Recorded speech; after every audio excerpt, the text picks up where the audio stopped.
Fermerin rifahı aqrar sahənin inkişafıdır. Hər dəfə verilişimizə məhz bu şüarla başlayırıq. Fermerin real dostu efirdədir. Bu layihəmiz Kənd Təsərrüfatı Nazirliyi yanında Aqrar Kredit və İnkişaf Agentliyinin dəstəyi ilə təqdim olunur. Bəli, biz davam edirik. Fermerin real dostuna baxırsınız, əziz fermerlər, dəyərli zəhmətkeşlər.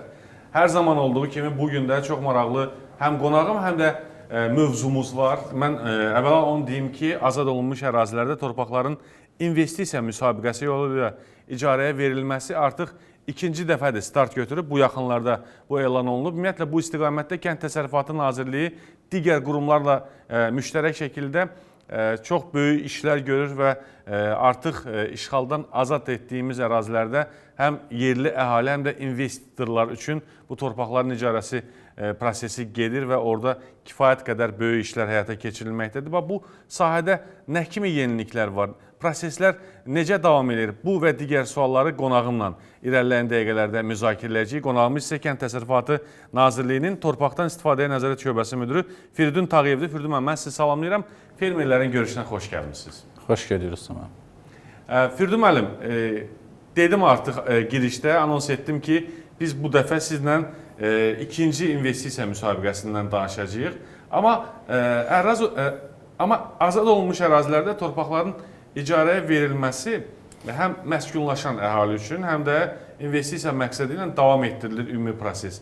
İstəyərdim ki, hazırda bununla bağlı ümumi bir vəziyyətə, ümumi bir mənzərəyə nəzər yetirək. Proseslər nə yerdədir, vəziyyət nə yerdədir, status nə yerdədir? Təşəkkür edirəm Mustafa müəllim ilk növbədə dəvət etdiyiniz üçün. Təbii ki, ötən ili, yəni bitirmək üzrə olduğumuz ili, 2025-ci ili biz azad olunmuş ərazilərdə torpaqların icarəyə verilməsinin yeni mərhələsi kimi qeyd edə bilərik. Bildiyiniz kimi 2024-cü ilin sonunda möhtərəm cənab prezidentin müvafiq fərmanı oldu, azad olunmuş ərazilərdə torpaqların idarə edilməsi məsələlərinə dair. Bu fərmandan irəli gələrək qarşımızda iki istiqamət dururdu. Bir, məskunlaşan əhalinin kənd təsərrüfatı təyinatlı torpaqlarla təminatı məsələsi idi, xüsusilə əkin yerlərinin. Və biz prosesə demək olar ki, mart ayından start verdik. Bu, Zəngilan rayonunun Ağalı kəndində pilot layihə olaraq başladı. Deyərdim ki, ilkin mərhələsi çox uğurlu oldu.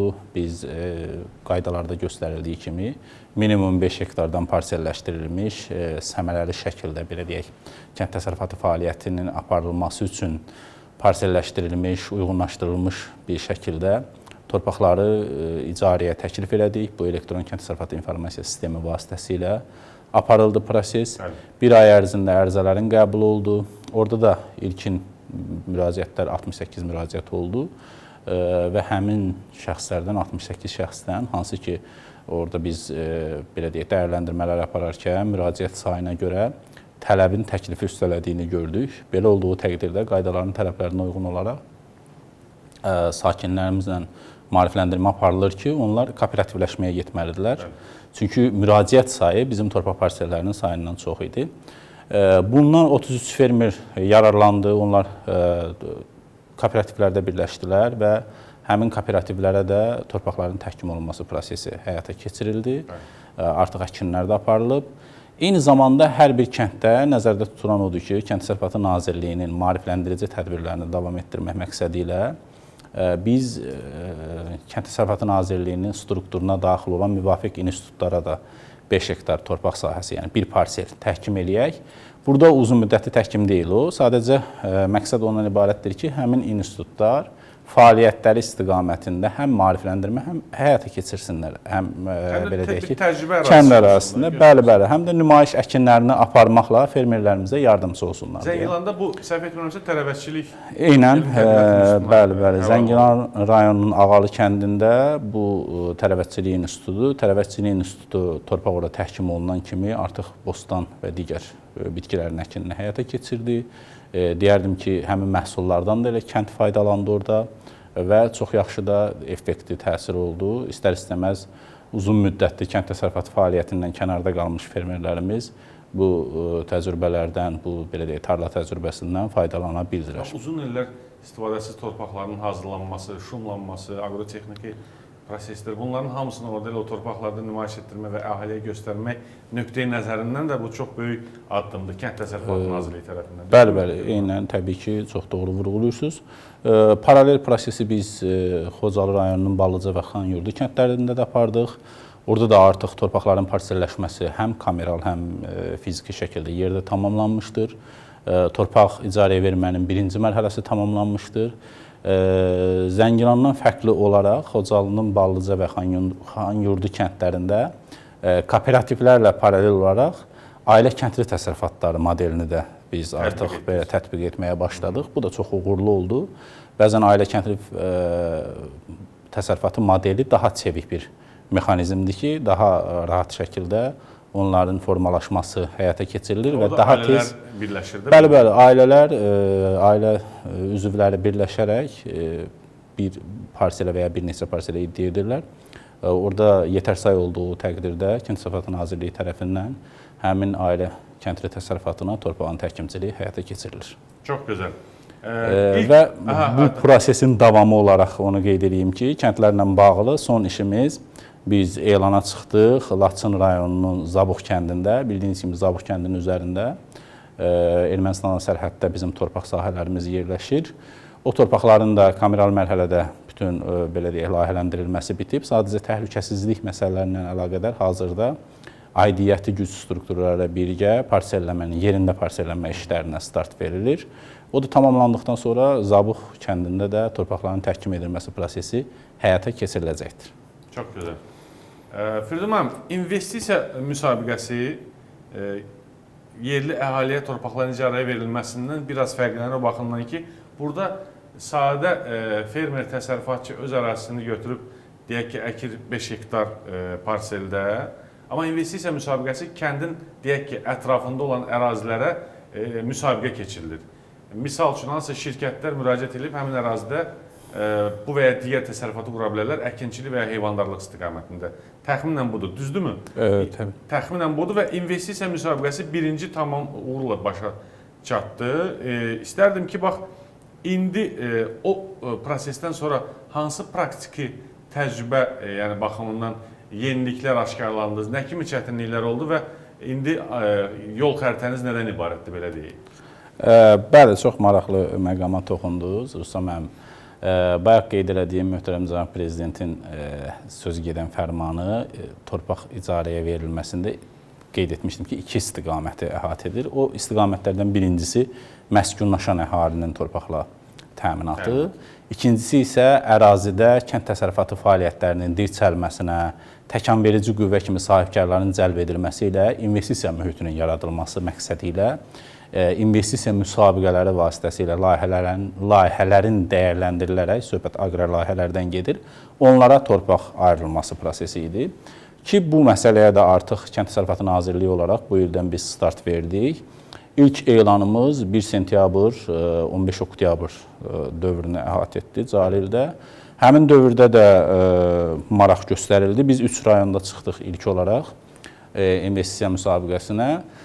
Təxminən 6800 hektar torpaq sahəsini əhatə edirdi bizim investisiya müsabiqəsinə çıxarılan ərazilərimiz. İstiqamətlərimiz isə əsasən Xocalı, Xocavənd və Laçın rayonlarının ərazisində bağçılıq, bir də heyvandarlıq istiqamətini əhatə edir. Mən xatırlayıram, siz bu verilişdə elə fermerin real dostunda bu müsabiqə ilə bağlı danışdınız və bizim bütün ictimaiyyətə bununla bağlı məlumat vermişdiniz. Bəli, bəli. O müsabiqənin elanı dövründə də bizim buradan publikaya belə deyək, mesajlarımız oldu. Onlar necə davranmalıdırlar deyə buradan çağırışlar etdik.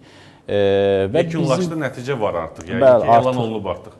Artıq nəticələr əlimizdədir. Bilirsiniz, bununla bağlı Kənd Təsərrüfatı Nazirliyi brifinq həyata keçirdi. Ümumiyyətlə biz ictimaiyyətə həmin birinci müsabiqənin nəticələrini açıqladıq. Mən bir daha qeyd etmək istəyirəm ki, ilk müsabiqədə iştirakçı sayımız 68 oldu.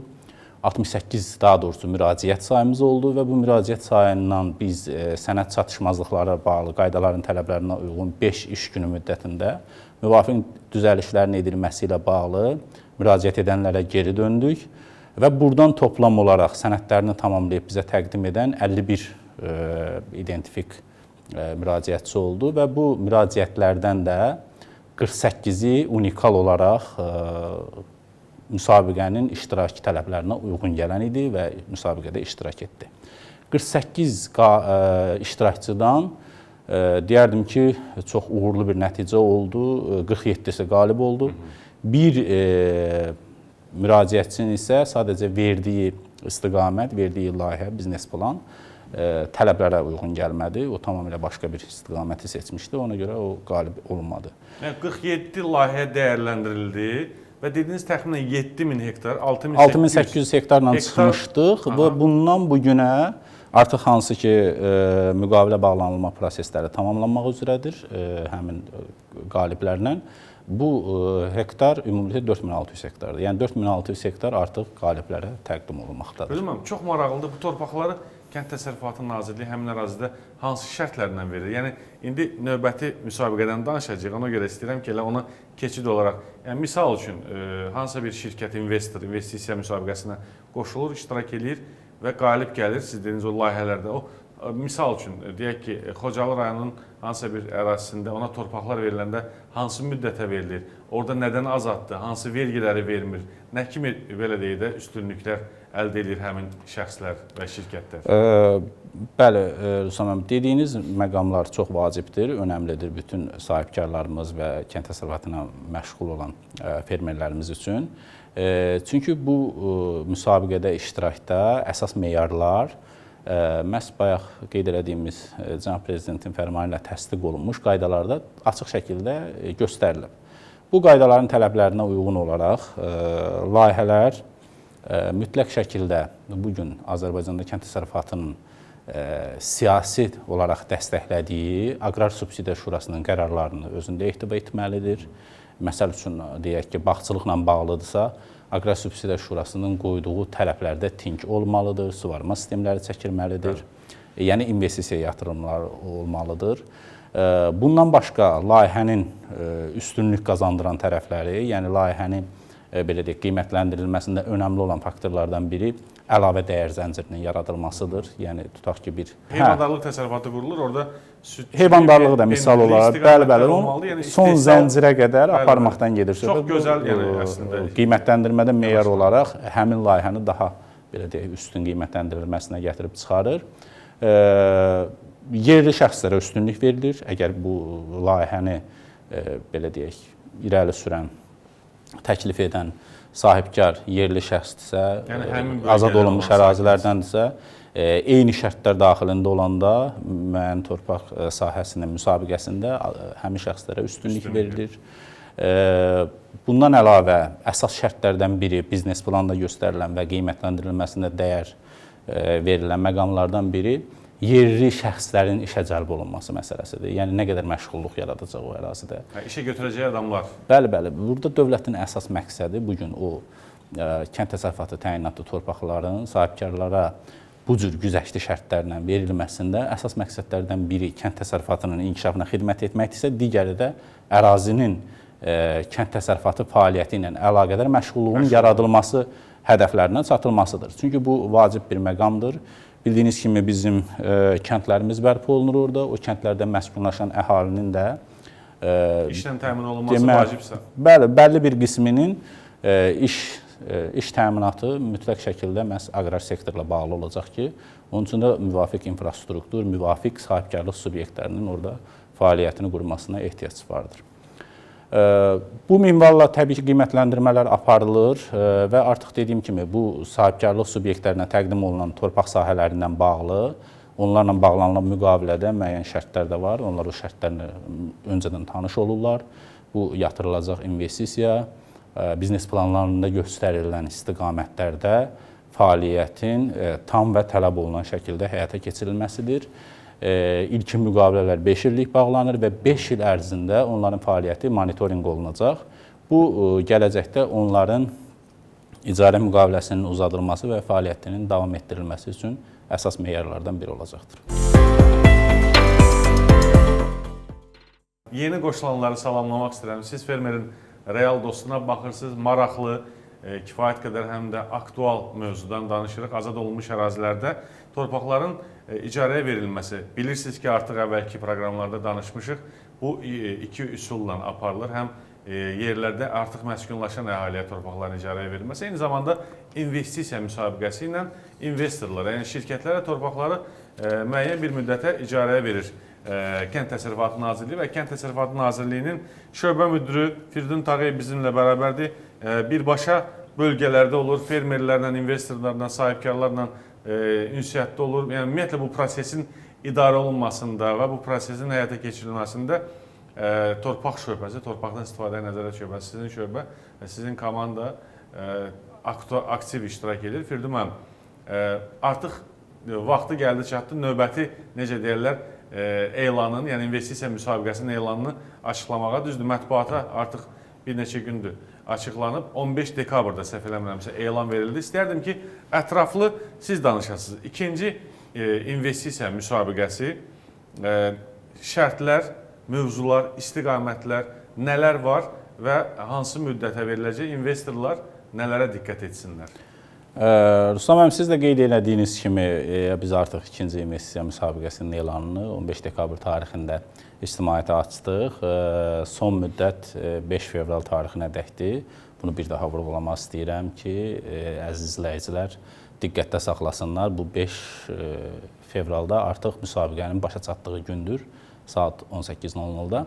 O yüzden biznes planlarının hazırlanmasında və təqdim edilməsində, müraciətlərin edilməsində biraz belə deyək, daha erkən davranmaqda fayda var və bunlar daxil olduqdan sonra təbii ki, onlar prosedur üzrə qiymətləndirilməsi həyata keçiriləcəkdir. Təbii ki, danışdığımız proseslərin hamısı ölkədə bir ilkdir.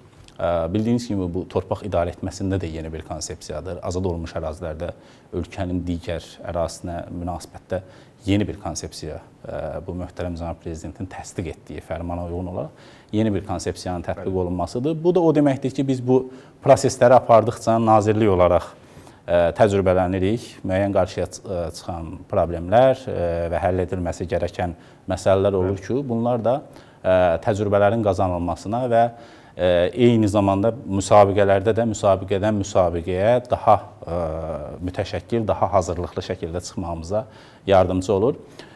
O yüzden biz ikinci müsabiqəyə əgər fikir versəniz, birinci müsabiqədən fərqli olaraq artıq 9 rayon üzrə çıxmışıq. Bu demək olar ki, azad olur. Hansı rayonlardır? Bu rayonlar Xocavənd, Xocalı, Zəngilan, Qubadlı, Cəbrayıl, Ağdərə, Ağdam, Füzuli və Laçın rayonlarıdır. Demək olar ki, işğaldan azad olunan bütün ərazilərdə. Bütün rayonları. Kənd təsərrüfatı fəaliyyətindən məşğul olmaq mümkün olan bütün rayonlar. Bəli, Kəlbəcər rayonu xaric demək olar ki, biz bütün rayonları əhatə etmişik.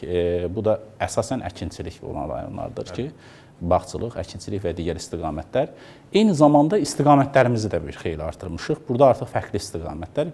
Bu nədən irəli gəlir? Çünki Kənd Təsərrüfatı Nazirliyi olaraq paralelində biz azad olunmuş ərazilərdə kənd təsərrüfatı konsepsiyasının oturuşmasını həyata keçiririk.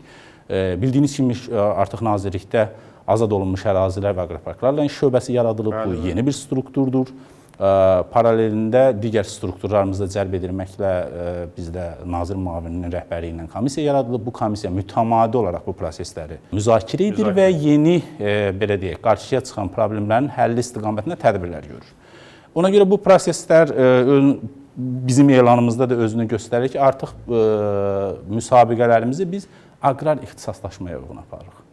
Və bu aqrar ixtisaslaşmaya uyğun apardığımızda istiqamətlərdə özünü göstərir. Məsələn, Xocavənd rayonunda biz ötən müsabiqədə yalnız bağçılıqla çıxmışdıqsa, bu dəfə balıqçılıq, orqanik istehsal, müasir kənd təsərrüfatı fəaliyyətini aparmaq üçün müasir suvarma sistemləri qurmaqla fəaliyyətini təşkili. İnnovasiyaların təşkili. Bəli, intensiv heyvandarlığı Xocalıda qoymuşuq. Artıq günəbaxan istehsalı, tut bağı, bağçılığın yəni artıq içində belə bölgələrə getmişik. Bu o deməkdir ki, bu aqrar ixtisaslaşma olaraq görmək istədiyimiz ərazilər üzrə konkret mövzularda biz müsabiqəyə torpaq sahələrini çıxarmışıq. Və burada ilk müsabiqədən fərqli olaraq bir yeniliyimiz də var. Bunu xüsusi vurğulamaq istəyirdim. İlk müsabiqənin bizə təcrübəsi onu yaşatdı ki, təqdim olunan biznes planlar çox fərqli yöndədir və struktur cəhətdən də çox fərqliliyə, belə deyək, malik idi. Hansı ki, bu qiymətləndirmə meyarlarının dəyərləndirilməsində ekspertlər qrupumuzda ciddi çətinlik yaradırdı. O yüzden biz ikinci elanda Artıq biznes planlarının struktur çərçivəsinin nümunələrini yükləmişik ki, mütləq şəkildə biznes planlar o struktura uyğun təqdim olunmalıdır. Bir daha buradan sahibkarlara, fermerlərimizə səslənirəm ki, bu məqama diqqət eləsinlər və biznes plan hazırlanması da əslində müəyyən bir zaman tələb elədiyindən onlar artıq elan dövrünün sonunu gözləmədən bu prosesə başlasalar çox faydalı ola bilər. Yeri gəlmişkən Firdun müəllim, o formaları, yəni dediyiniz o biznes plan formalarını və nümunələri sahibkar fermerlər, yəni investorlar, kimlər ki, bu müsabiqədə iştirak etmək istəyəcəklər, hardan əldə edə bilərlər? Necə bir elektron bir forma varmı, ya sayt vasitəsilə hardan tapsınlar və qaynaq olaraq hara müraciət eləsinlər? Bəli, bu da çox doğru sualdır. Yerində verilən suala görə təşəkkürümü bildirirəm. Müsəlman, bizim elanımızda xüsusi Google Docs vasitəsilə bu fayllar elanın içərisində yerləşdirilib. Yəni oradan tanış olub yükləyə bilərlər. İstər bu məsələ, istərsə də bəzən fermerlərimiz burada hektarları görürlər. Onun məkan məlumatlarından da tanış olmaq istəyənlər olacaq ki, bu yerlər harada yerləşir. Xəritə də var. Bəli, xəritə məlumatlarını. Bu xəritə məlumatlarla tanış olmaq üçün investisiya müsabiqəsinin katibliyi var. Bu katibliyin əlaqə vasitələri də elanda yerləşdirilib. Xahiş olunur ki, həmin fermerlərimiz həm qaynar xətt vasitəsilə, həm də belə deyək, investisiya komissiyasının katibliyi vasitəsilə müraciət edərək o xəritələrlə də gəlib nazirlikdə tanış ola bilərlər. Onu düzdür biz publikaya açmırıq, o sadəcə kimlər maraqlanırsa, amma gəlib xəritələrlə tanış olmaq imkanı da olacaqdır. Bu arada qeyd eləyək ki, hörmətli bizə baxan tamaşaçılar və aralarında təbii ki, investorlar və xüsusən də işğaldan azad olunmuş ərazilərdə kənd təsərrüfatı fəaliyyəti ilə məşğul olmaq istəyənlər bilsin və eşitsin ki, bu elanlar Kənd Təsərrüfatı Nazirliyinin Aqroqovaz bu saytda rəsmi Kənd Təsərrüfatı Nazirliyinin rəsmi veb saytında var, sosial media hesablarında, ənənəvi mediada və bizim veriliş vasitəsilə də görürsünüz, birbaşa elə Firdun müəllim özü məlumat verir. Orada bütün məlumatları var. 1652-yə də zəng eləyə bilərsiniz, qaynar xəttə də istəsələr. Bir də Firdun müəllim qeyd elədiyi deməli komissiya, komissiya. Biraz da o barədə məlumat verək icazənizlə. Siz əlçatan olsun Firdun müəllim. Nə qədər çox informasiya ötürsək bizim baxan tamaşaçılarımıza daha belə deyək də yaxşı olar, onlar da tez müraciət eləyirlər sizə. Bir daha yeni qoşulan tamaşaçılarımızı salamlayıram mən də və investorlara bildirmək istəyirəm ki, elan vasitəsilə ki, müraciətləri biz artıq ictimaiyyətə açmışıq. Bu elanı gördükdən sonra onların üzərinə düşən elektron kənd təsərrüfatı informasiya sistemi vasitəsilə qoyulmuş istiqamətlərdə müraciətlərini eləməlidirlər. Müraciətləri edərkən biznes plan tələblərini mütləq riayət eləmək lazımdır. Biznes plan nümunələri elanımızda var. Oradan yükləyib tanış olub, belə deyək, o istiqamətdə hazırlanmasını təmin edə bilərlər. Qaldı ki, bir daha tamaşaçılarımız üçün müsabiqənin qiymətləndirilmə mərhələsinin necə aparıldığını maraqlı olar. Bunu da qeyd edeyim ki, bu bayaq qeyd elədiyimiz sözü gedən fərmanla təsdiqlənmiş qaydalarda investisiya müsabiqəsi komissiyasının yaradılması tapşırılıb Kənd Təsərrüfatı Nazirliyinə. Burada Kənd Təsərrüfatı Nazirliyinin nazir müavininin rəhbərliyindən komissiya yaradılıb. Komissiyada aidiyyatı qurumlar, bura aiddir İqtisadiyyat Nazirliyi, Ekologiya Nazirliyi, aidiyyatı xüsusi nümayəndəliklər, Dövlət Şəhər Salımları Arxitektura Komitəsi və Dövlət Su Ehtiyatları Agentliyi və sair aidiyyatı qurumlar var ki, bu qurumun nümayəndələri komissiyanın üzvüdür. Bəli, o qurumların belə deyək də toplantı keçirərək o layihələri dəyərləndirirlər. Yalnız Kənd Təsərrüfatı Nazirliyi yox, digər qurumlar da bu məsələyə, bu layihələrə qiymət verirlər. Bəli, burada Kənd Təsərrüfatı Nazirliyi deyil, səlahiyyətli olan komissiyadır. Elanların çıxarılmasına da komissiya qərar verir. Elana çıxarılmış ərazilərin belə deyək, komissiyanın qərarı ilə çıxarılır və qaliblər də sonunda komissiyanın qərarı ilə müəyyən edilir. Çox gözəl. Firdun müəllim, bu detalları niyə soruşuram sizdən? Bəzən elə sizə də yəqin ki, bölgələrdə olanda və ya ümumiyyətlə ictimaiyyət arasında olanda elə mənim özümə də olur ki, bölgələrə, rayonlara səfər edirik. Müraciət edirlər ki, biz Qarabağda, yəni artıq insanlar xoşbəxtdirlər və biz xoşbəxtik, hamımız təbii ki, buna çox sevinirik. İşğaldan azad etdiyimiz ərazilərdə təsərrüfat fəaliyyəti ilə necə məşğul ola bilər? Mənim özümə də dəfələrlə belə suallar olub. Bax, bu yol o yoldur. Yəni, necə deyərlər, investisiya müsabiqəsidir bu yolun adı. Siz sadəcə indi hal-hazırda ikinci dəfə elan olunan dekabrın 15-dən fevralın düz 5-nə qədər müddət də çox da bu arada. Bəli. Biz burada Müddət də uzun 5 gündə müddət bayramlar olacağına görə, əslində normalda fərman bizə 45 gün belə deyək imkan verir. Biz bu dəfə 50 günə qədər artırdıq. Çünki 5 gündə arada bayramlar var idi. Bir də digər bir məqamı da qeyd edeyim ki, indiyə qədər Kənd Təsərrüfatı Nazirliyinə azad olunmuş ərazilərdə fəaliyyət göstərmək üçün müraciət etmiş bütün fermerlərin reyestri aparılıb. Qeydiyyatı var. Bəli, bu söhbət gedir 2020-ci ildən bu günə qədər olan. Yəni torpaqlar geri alındıqdan sonra kimlər orada fəaliyyət göstərmək istəyibsə, bunun qeydiyyatı aparılıb və qeydiyyata aparılmış hər bir rayon üzrə, hər bir vətəndaşımıza elan çıxan kimi məlumatlandırma artıq aparılır. Özünüz artıq ona Bəli, özümüz onlara həm SMS göndərilməsini. Sizdə artıq informasiya toplanmış, o informasiya əsasında həmin şəxslərə deyirsiniz ki, bax müsabiqə var.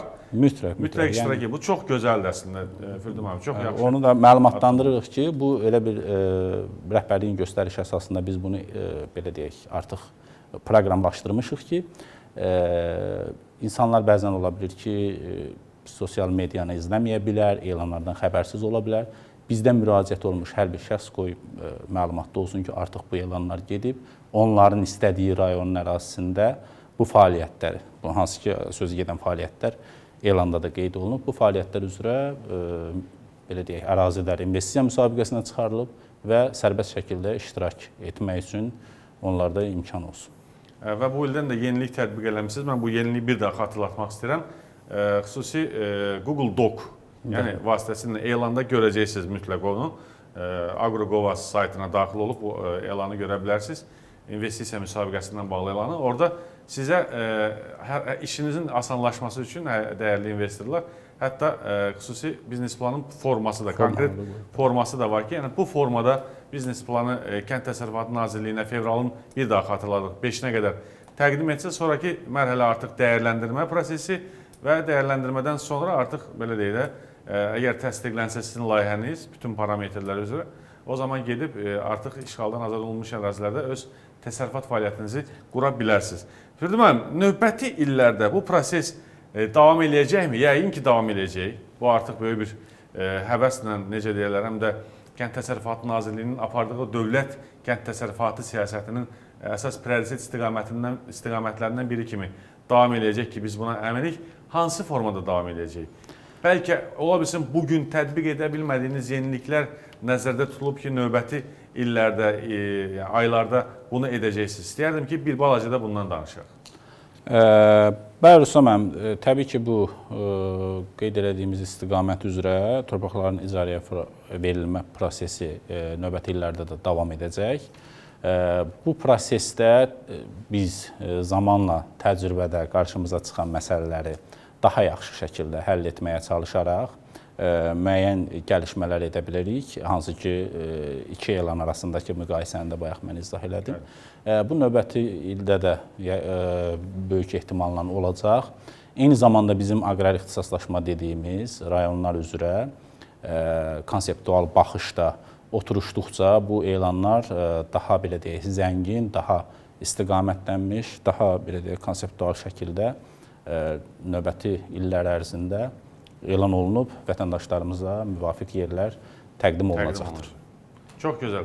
Firdun müəllim, çox böyük iş görürsünüz, çox faydalı iş görürsünüz. Ələxüsusda torpaq şöbəsi və torpaq ümumiyyətlə elə bir mövzudur ki, bu belə deyək, hər şey torpaqdan başlayır. Yəni fermerin, təsərrüfatçının kadrlarda da gördük, prosesi hər yer, yəni əgər bir işə başlamaq istəyirsə, bir necə deyirlər, qolunu çirməliyib əkmək istəyirsə və ya heyvan təsərrüfat qurmaq istəyirsə, hara getsə, hara sağa sola baxsa, mütləq şəkildə torpağı olmalıdır. Və nə yaxşı ki, biz artıq işğaldan azad olunmuş ərazilərimizdə, dədə-baba necə deyirlər, torpaqlarımızda bu torpaqların bu şəkildə kənd təsərrüfatı prosesinə digər ərazilərimizdə olduğu kimi qoşulmasıyla bağlı böyük layihələri, böyük işləri müzakirə edirik. İstər dediyimiz kimi, əvvəldə qeyd edildiyimiz kimi məskunlaşan əhaliyə torpaqların icarəyə verilməsi, eyni zamanda investisiya məqsədi ilə bu istiqamətdə görülən bütün işlərinizdə sizə uğurlar arzulayırıq. Minnətdaram ki, gəldiniz və ətraflı bizə və mənə, həm də bizim geniş auditoriyaya, tamaşaçılara məlumat verdiniz. Çox sağ olun Rüstam müəllim. Sözünüzə qüvvət olaraq bildirim ki, Kənd Təsərrüfatı Nazirliyinin uzunmüddətli strateji baxışının hədəf nöqtəsində bugün təbii sərvətlərdən, o cümlədən də torpaqdan, səmərəli torpaq, su və iqlimdən gedir də söhbət. Bundan səmərəli istifadə durur. Çünki dayanıqlı fəaliyyət, dayanıqlı kənd təsərrüfatı məhz bu üç resursun səmərəli istifadəçiliyindən keçir.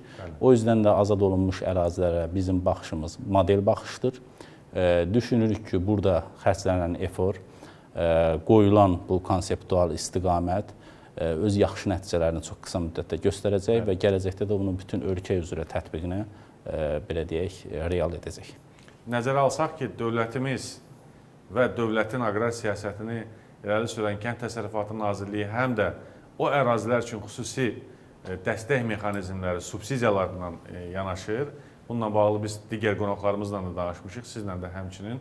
Onu da yəni xüsusi vurğulasaq, həqiqətən də yalnız insanlara nə qalır?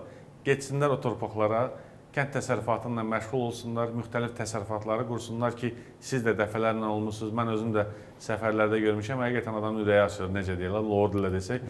Gedirsən, baxırsan ki, artıq bağlar salınıb Zəngilanda və ya Xocavənddə və ya Xocalar arasında və ya böyük heyvandarlıq təsərrüfatları var. Yəni, bu ancaq bizi sevindirə bilir və kənd təsərrüfatının inkişafı göz qabağındadır və rəqəmlər də, eyni zamanda fəaliyyət də adi sıravi insanlardan böyük şirkətlərə qədər hamısının həm də xüsusən qeyri-neft sektoru istiqamətində ixrac yönümlü fəaliyyətimizin artması bizi ancaq sevindirə bilir və biz də fermerin real dostu olaraq bu sevinci həm gələn qonaqlarımızla, həm də bizim geniş tamaşaçı auditoramızdan bölüşməkdən məmnunuq. Bir daha sizə təşəkkür edirəm. Çox sağ olun ki, gəldiniz. Çox sağ olun, mən təşəkkür edirəm. Sağ olun, Firdun müəllim. Dəyərli tamaşaçılar, hörmətli fermerlər, əziz zəhmətkeşlər, Kənd Təsərrüfatı Nazirliyinin şöbə müdürü Firdun Tağıyev bizimlə bərabərdir. Biz azad olunmuş ərazilərdə icarəyə verilən torpaqlar investisiya müsabiqəsi yolu ilə, bunu qeyd eləmək istəyirəm, torpaqlarla bağlı danışırdıq. Bu müsabiqə bir daha sonda xatırladım ki, dekabr ayının 15-də başlayıb fevralın 5-nə qədər müraciətlər davam edəcək. Elan Agro-Qovaz saytında var. Sosial mediada axtarın və məlumatları ala bilərsiniz. Eyni zamanda Kənd Təsərrüfatı Nazirliyinin qaynar xətti 1652-yə də zəng etmək mümkündür. Gələn həftə eyni vaxtda fermerin real dostunda, Real TV-də görüşəcəyik. Hələlik.